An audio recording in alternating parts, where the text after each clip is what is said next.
All right. Hey, welcome everyone. Looks like we are set to go. Gonna explore artificial intelligence generating images for us, and we'll see how that works out. I've had the opportunity to explore the DALL-E AI-powered image generation capabilities from the OpenAI project and have poked around with it a little bit. And so far, I'm impressed by what I see, and so looking to share a little bit of that. I know those of us in the photography world, we are. I feel like there's mixed feelings on AI. It's like, hey, new computer capabilities are great, but are those going to impact our job, right? Are we going to have clients that are going to decide they don't need to hire a photographer because now they can just go generate an image through AI? Or are fine art collectors going to stop valuing human-created photographic work in favor of computer-created photographic work? It's hard to say. So good to see. Got a few folks, looks like, coming online here. Howdy, Chris. Good to see you here. And so, yeah, let's dive right into it. So I'm going to go ahead and share my screen here. So you should be able to now see computer-created browser window there in Chrome. It's hard to say. Got the DALL-E website up. Got a few folks.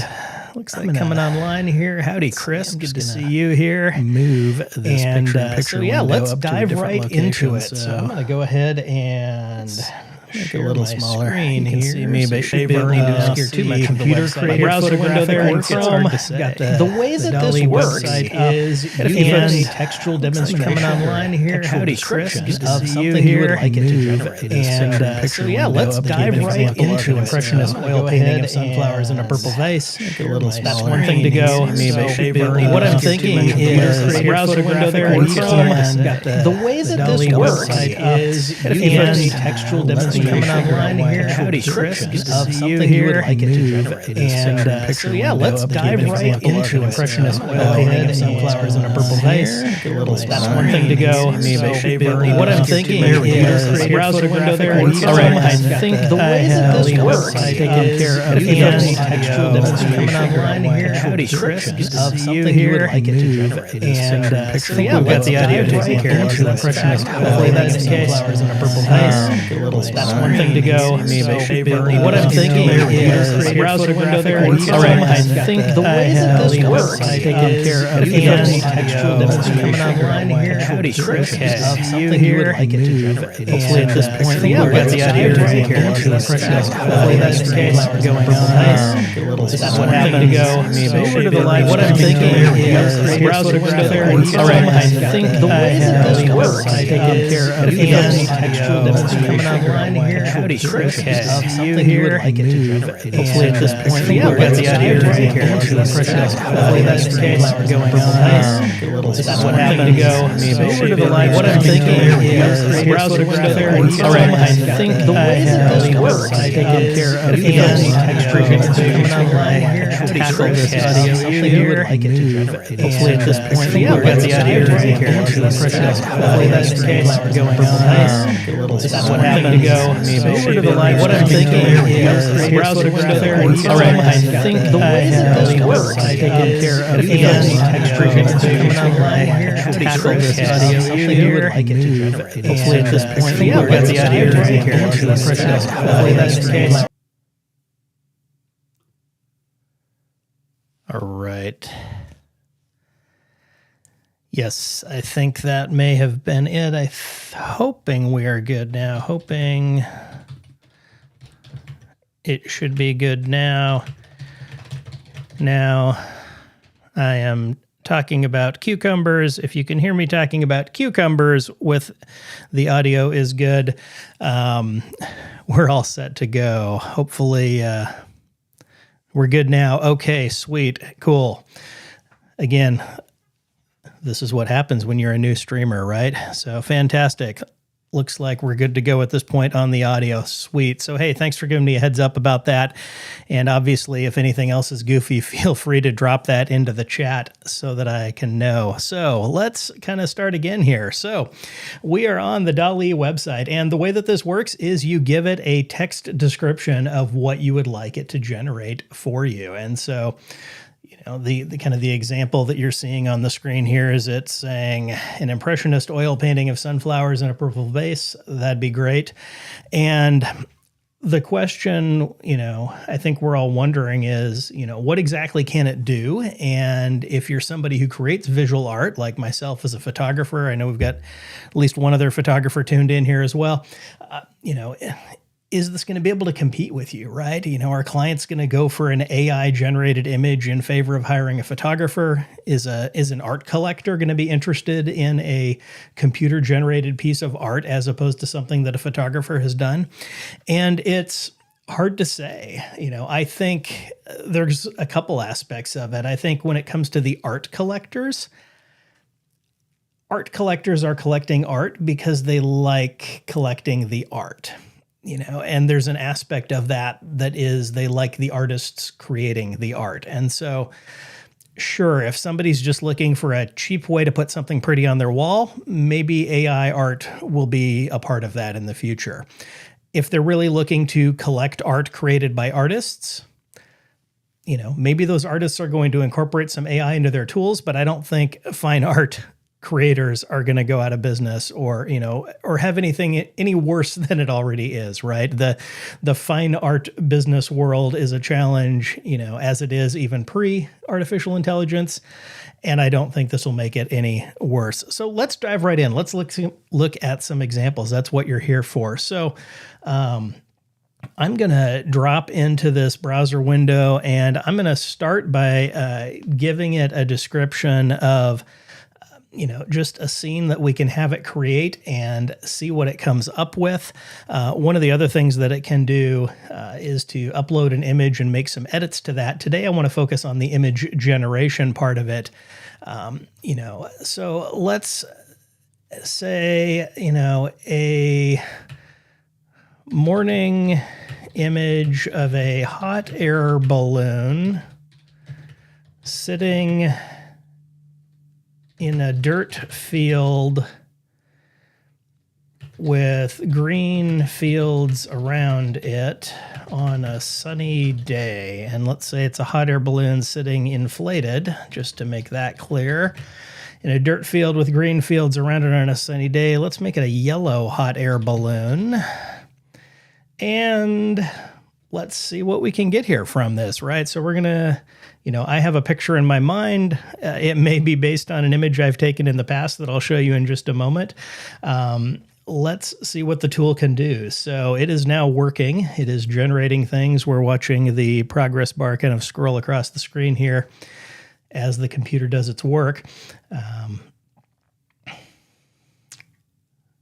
Interesting. Okay, so that's what we got. And this is not a description that I've put in previously for generation. So I was kind of curious to see what it would come up with. So it comes back with, 4 different options that you can view and kind of scroll between. I can bring it up here a little bit larger. It allows me to save it. I can scroll through these. And so one of the things I wondered about is when I told it to give me an image of the balloon inflated in the field, here it's, inflated in the field, but not upright. This other image over here, it's upright. Here we kind of have it laying against the field and these other two. And so I wondered how that was going to go. Now I told it to generate it in a dirt field with green fields around it. That one, it's clearly in a green field. So as we can see, it's not perfect. When you look at it, it's not bad. It's not terrible. On the other hand, let me just bring up an image here that I've captured in the past. Oops, let me bring this over here onto the screen that I'm sharing. There we go. So we can see an image that I've generated of a yellow balloon. In this case, it's just above the field, but we're over a dirt field with green fields around it. So I think part of the challenge with AI image generation, and it's the same challenge as with working with computers in general, is you've got to speak the language of the computer, and the AI parser is going to try to parse what it thinks you mean when you use natural language to describe something. Sometimes that's going to be more precise than others. It's hard to say how that's going to work. Let's look at another example. One thing that, and actually I'm going to save this to my saved images collection so I can come back to it at some point in the future. One of the other things we can look at is, let's try and recreate. Here, maybe you can work with me to come up with a description, right? So let's try and recreate this image that I've done in the past, where I have 6 different beer glasses behind a small pot full of hops with a blue background. I think I titled this one Drink the Rainbow at the time or something, just kind of a fun beer-related image. So let's see if we can describe this and see what DALL-E might come up with here. So let me, I'm just going to shrink the browser window down and then shrink this window down so we can kind of see both of those at the same time as we're trying to describe it here. Let's say a black metal kettle of hop leaves sitting in front of 6 beer glasses filled with varying colors of beer ranging from black to golden. So, right. Oops. Uh-oh. There we go. More. I lost my text there when I accidentally navigated. Let's try that again. A small black kettle of hop leaves sitting in front of a row of 6 beer glasses filled with varying shades of beer ranging from black to golden in front of a cloudy sky blue background. And let's see how this goes here. Let's see what we get. And I see Chris has suggested an alien playing chess in a temple, painting by Andy Warhol, vintage. Yes, there's definitely an art to figuring out what you are. Okay, so we got some results here. Yeah, let's look at these a little bit bigger. So this is interesting. We have a series of, I don't think these really are what I would call beer glasses. These look almost like tiny little like maple syrup pitchers, and we have a leaf in the middle of one of them. That certainly is not quite what I was going for.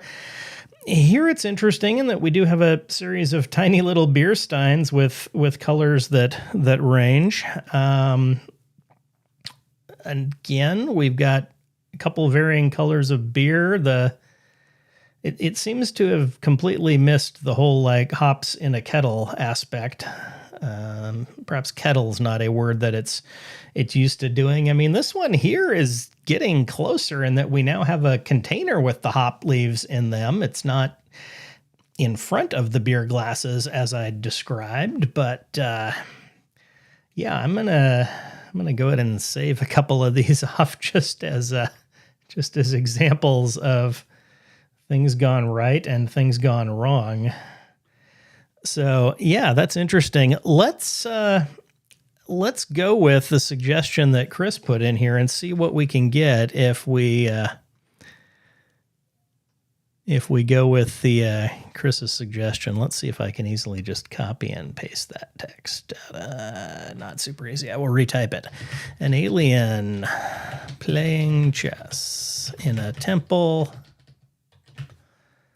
Probably helps if you spell correctly.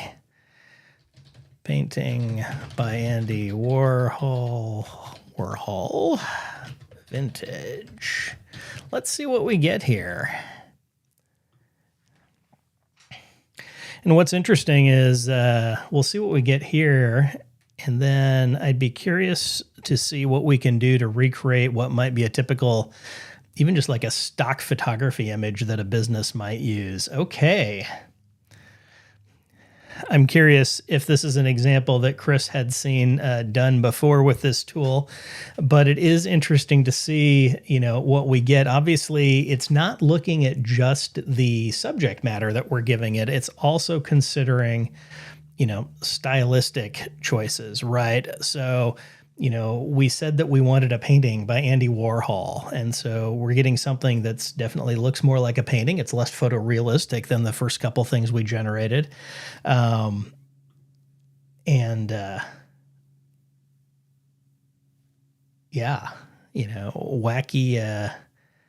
some wacky designs as it interpreted, temple, the painting, the style choices. So yeah, interesting concepts as far as what might we generate, from the tool. It's from an online prompt generator. Okay. Yeah. It's fun. And, this tool's been out. It's out there. If you're interested in playing around with it yourself, you can go to openai.com, and there's an option to sign up to get access to this beta version of DALL-E. And, there's a waiting list. I don't remember exactly when I signed up. It was definitely at least several weeks ago, and I got the invite late last week, I believe. But you can start playing around with it yourself. You get a certain amount of credits to generate things. I think they give you 50 credits for your first month, and then it's like 15 or 20 credits a month after that. If you want to buy more, of course, they will happily sell you more credits. Let's take a look at not to go with any sort of a crazy stock photography trope, but let's see what we might come up with. Something a little different to work with. Let's say, several business people sitting around a wooden, a mahogany table in a corporate boardroom,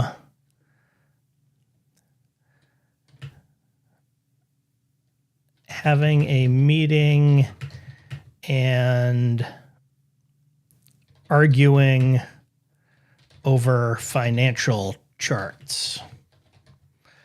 Right? So, I'm putting together, I don't know if I'd have them arguing, but if I'm putting together my, my corporate annual report, maybe we wouldn't have them arguing over financial charts, but let's see what we get here. And what's interesting is I've told it to several business people. So I'm kind of curious to see what the tool's going to come back with, both on, okay, something went wrong. If the problem persists, please let them know. Let's try again and see how it goes here. Maybe we're going to have better luck here with the generation. But as we look at choices that it's going to make, I've told it several business people. So what does it think business people are, right? How many is several? One of the things that's interesting when we look at AI is, how does it make choices around people and representation and things like that? One of the big controversies in AI, and I talked about this when I wrote my book on artificial intelligence and photography, is, some of the ethical dilemmas where, as you give an artificial intelligence program training data to build its knowledge from, if that training data is skewed in a certain way, let's say it's predominantly Caucasian people, or let's say it's predominantly men, or, predominantly, Asian people or whatever the case may be.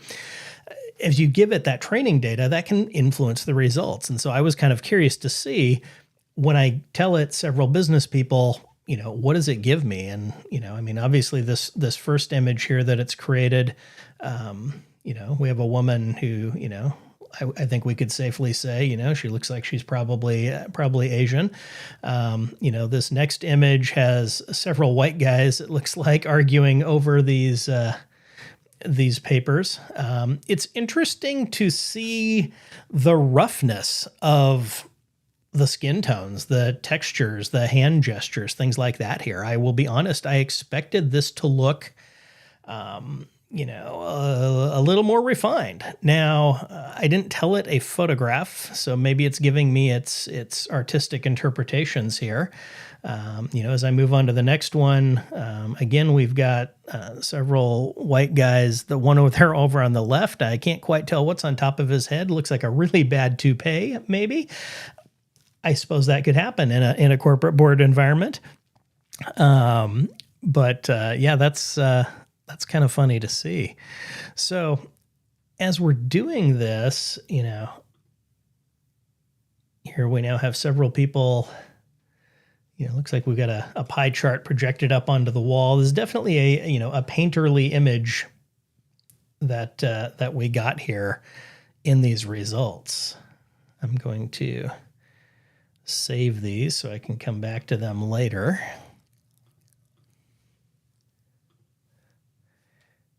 And if I go back, I'm curious if I tell it that I would like photograph of, will it give me something more photorealistic?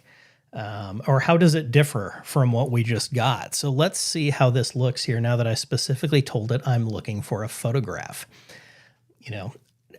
At this point, I find this really interesting on a few levels. Obviously, there's the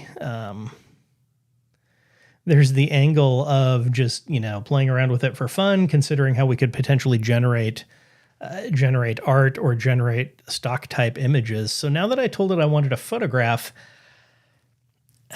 it's maybe a little more photorealistic in some ways, but especially as we look at these people's hands, it's not so great. And I think that's interesting.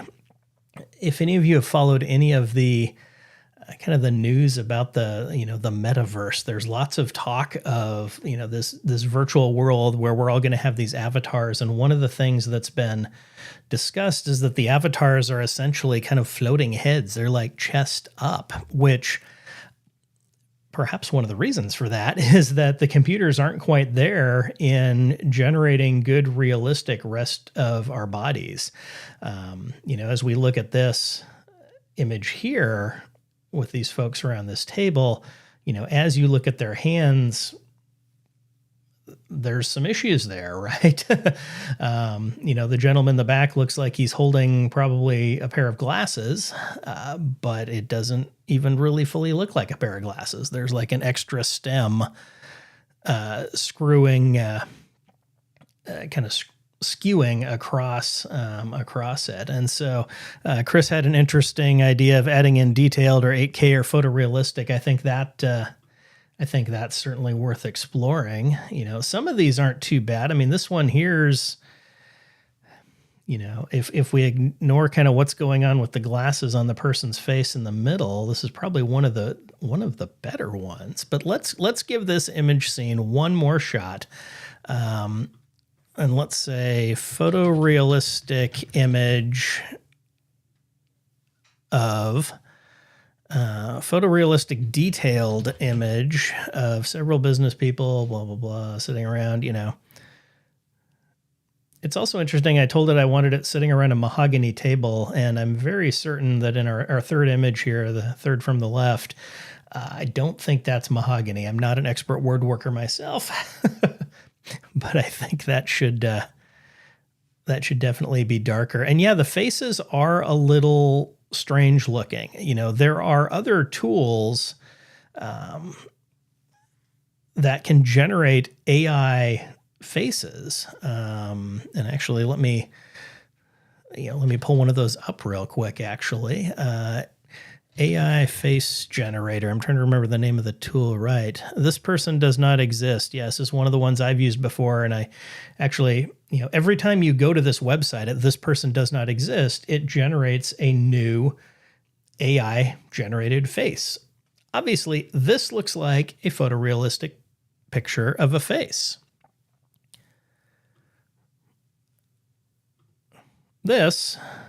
These do not. And if I refresh the screen over here, I get a different computer AI generated picture of a face. Over here, not so much. And so I don't think that telling it we wanted, photorealistic things are interesting. So yeah, I appreciate the discussion going on in the chat here where Chris and Patrick are, kind of troubleshooting how might we re-describe this. And so let's see how that works there. Business people around a table, corporate boardroom. I do also think it's interesting, just kind of on a meta note, not the company, especially like this second image from the left here. It's got art frames on the walls, and there's no art in there. The AI art generator didn't even generate any art for the frames. Let's see, meeting, arguing over chart, detailed, photorealistic. We'll say 8K, see if it can give us a high resolution. All right, let's see what this does here.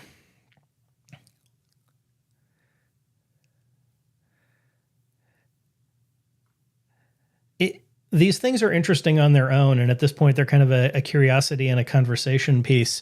It will be interesting to see how things end up getting pulled into other tools, right? Because as we look at photographic tools such as Photoshop or Luminar or some of the Topaz Labs AI plugins, there are times where it has to interpolate. It has to make something up to fit based on what it's thinks is going on in the photo.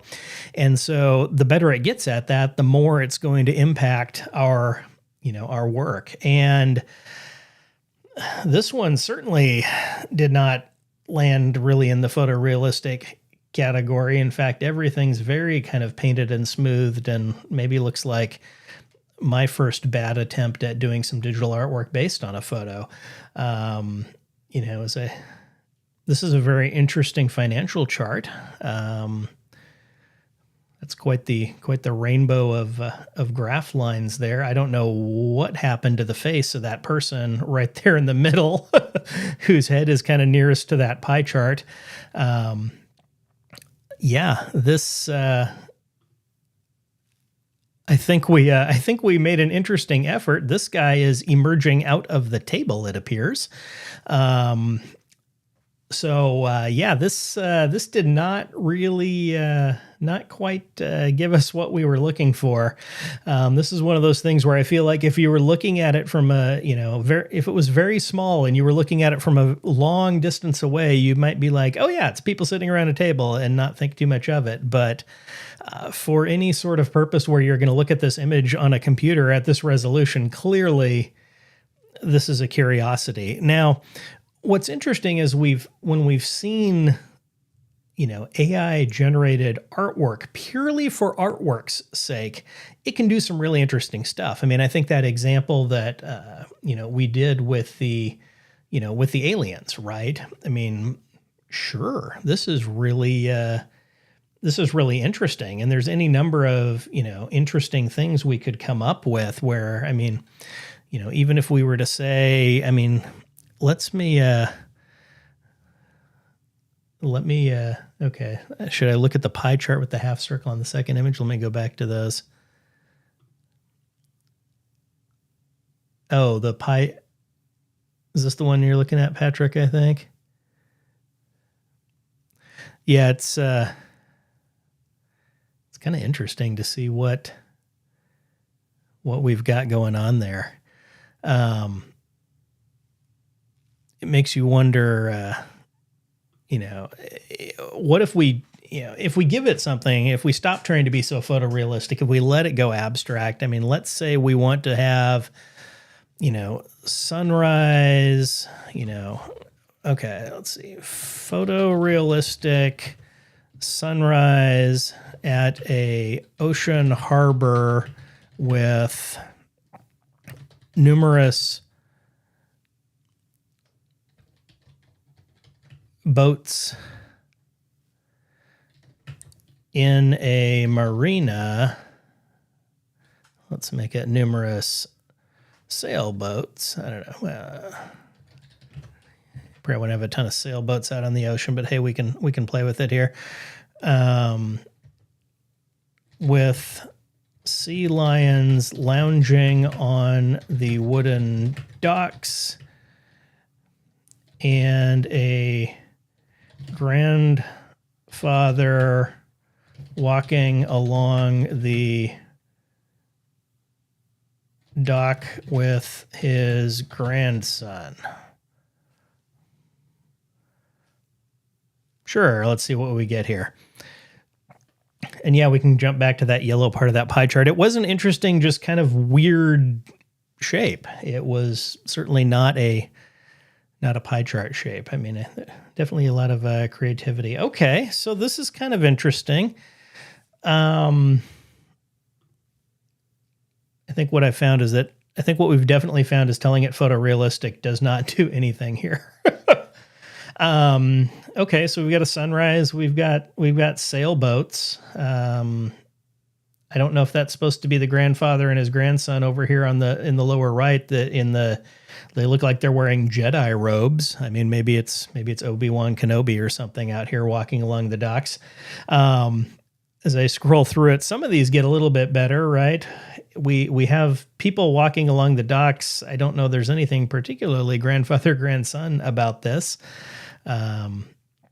It's interesting even as we look at how things get put together. So in this image I have up right now with this, like this metal post that would stake this pier, you can look around it and you see haloing, right? Which is interesting in that it's the same type of haloing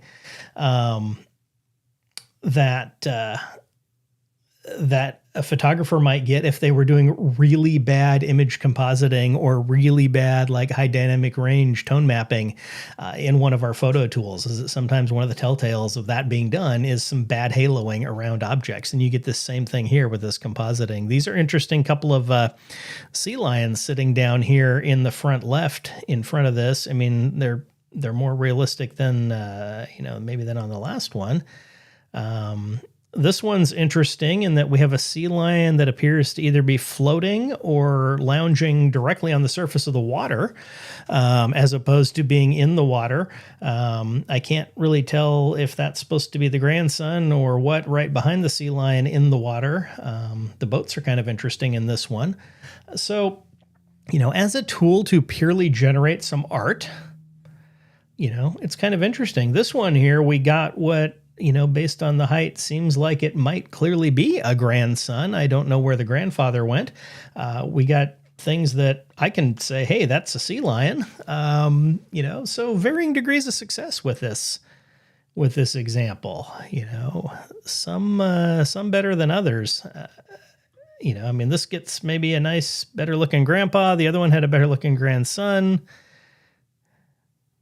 I think you're suggesting that maybe this thing that I thought was a Jedi is actually a sea lion, which, hey, it might be. Yeah, so this has been kind of interesting. I played around with this a little bit prior, but I wanted to explore and see what's possible here. I think, it's interesting as a curiosity piece right now. What we're seeing very clearly is if I'm looking to generate photos that I want to convince anybody are real photos, we're not there yet, clearly. Where we are is in a case where you can use some interesting descriptors to see what, you might do. So let's get a little meta here. We'll do this as our last image that we're going to generate. Let's generate an image of a middle-aged white guy with a gray goatee sitting at a computer and using photo creation software, sitting at a computer, talking into a microphone and using photo creation software. Let's see what it gets now that I basically just told it to create a self-portrait of me sitting here doing this live stream. Seemed like an appropriate way to wrap up. This has been kind of fun. It's definitely okay. So this, this is kind of neat. All right. So yeah, I'm talking into a microphone. In this case, the gentleman's talking into a microphone that is on the computer. It's got a keyboard and a mouse. I'm not quite sure exactly how he's going to use that mouse. Not sure what's going on with that mustache. Might be time for a trim there. It's interesting. I think I said that I wanted a gray beard or such, and this person's chin appears to be clean shaven. Definitely has the microphone and has the ever requisite cup of coffee going on. Hey, this guy is looking more like a streamer. He's got his microphone. He's even got a pop filter on the microphone because he knows what he's doing. I did get some gray beard there. So this is kind of, fascinating stuff. Whoops. And then let's bring that back up. And then, yeah, hey, we've got another one here, again, talking into a microphone at the computer. So this was kind of fun to see what it was capable of doing. I would say overall, this set of images, hey, if I wanted something kind of abstract to represent a YouTuber doing a live stream, a couple of these aren't too terrible. But yeah, fun stuff. So, hey, I think I'm going to wrap up with that. I appreciate you tuning in and the input that we had in the chat as far as what could we create with this. I may do another live stream where I explore uploading an image and letting DALL-E do some image editing based on textual descriptions of that. And so I will be probably getting that scheduled to do that in, I would guess, probably not this coming week, but the week after. And so if you're not already on my email list, go to techphotoguy.com and subscribe, and I'll make sure that I send out when that's going to happen. And you can also, of course, subscribe to my YouTube channel right where you're watching this. And when that gets scheduled, that should give you a notification as well, assuming you have notifications turned on. So thanks again for tuning in. This has been fun. I love exploring this stuff with technology and photography. And I hope everybody has a good rest of your day. And we'll chat again about photos soon. Take care.